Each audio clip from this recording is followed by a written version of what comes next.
प्यारे दोस्तों, हजरत इब्राहिम अलैहिस्सलाम वो पैगंबर थे जिनसे अल्लाह ताला ने बहुत बड़ी बड़ी कुर्बानियां ली। नमरूद ने उन्हें आग में जलाने की कोशिश की, मगर अल्लाह ने उन्हें सलामत उस आग से बाहर निकाल लिया।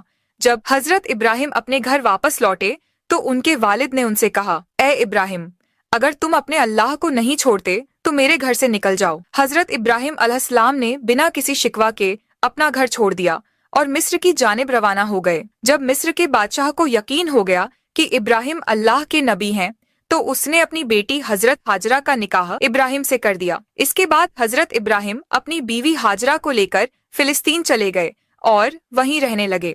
हजरत इब्राहिम की कोई औलाद नहीं थी, इसलिए वह दिन रात अल्लाह से दुआ करते रहते, ऐ मेरे रब, मुझे एक नेक और फरमाबरदार बेटा अता फरमा। सालों गुजरते गए लेकिन बेटा नहीं हुआ। उम्र भी ढलती चली गई, मगर दिल में उम्मीद बाकी रही।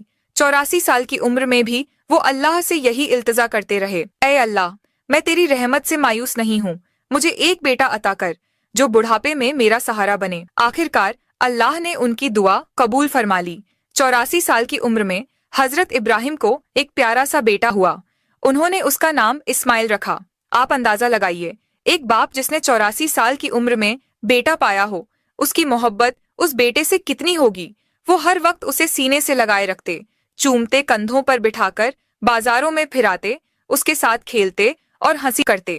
अभी बेटे की पैदाइश को एक हफ्ता भी नहीं गुजरा था कि हजरत जिब्राइल अलैहिस्सलाम इब्राहिम के पास आए और कहा, ए अल्लाह के नबी, अल्लाह का हुक्म है कि आप अपनी बीवी और बच्चे को खुद से जुदा कर दें। यह सुनकर हजरत इब्राहिम का दिल कांप गया। बोले, ए जिब्राइल, मैं अपनी बीवी और बच्चे को कहाँ छोड़ूं? जिब्राइल अलैहिस्सलाम ने जवाब दिया, जहाँ अल्लाह हुक्म देगा मैं वहाँ ले जाऊंगा। कल सुबह इंसानी शक्ल में ऊंट पर आऊंगा। आप अपनी बीवी और बच्चे को तैयार रखना और मेरे पीछे चलना। अगली सुबह हजरत जिब्राइल ऊंट पर सवार होकर आए। इब्राहिम अलैहिस्सलाम ने भी अपनी बीवी हाजरा और बेटे इस्माइल को ऊंट पर बिठाया और खुद भी ऊंट पर सवार हो गए। जिब्राइल का ऊंट आगे आगे, इब्राहिम का ऊंट पीछे चलता रहा। वो फिलिस्तीन से चले, शहर दर शहर गुजरे, हफ्ते महीनों में बदलते गए और 1 महीने के सफर के बाद अरब की सर जमीन पर पहुंचे। उस वक्त अरब वीरान था, ना कोई इंसान ना परिंदा। जिब्राइल का ऊंट काले सुनसान पहाड़ों के दरमियान चलता रहा।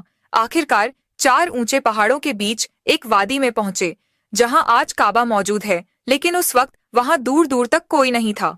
जिब्राइल ने ऊंट रोका और कहा, ए इब्राहिम, अल्लाह का हुक्म है कि आप अपनी बीवी और बेटे को यहीं उतार दें और खुद वापस चले जाएं। यह सुनते ही हजरत इब्राहिम अलैहिस्सलाम का दिल कांप उठा। वो वही इब्राहिम थे जो आग में फेंके जाने पर भी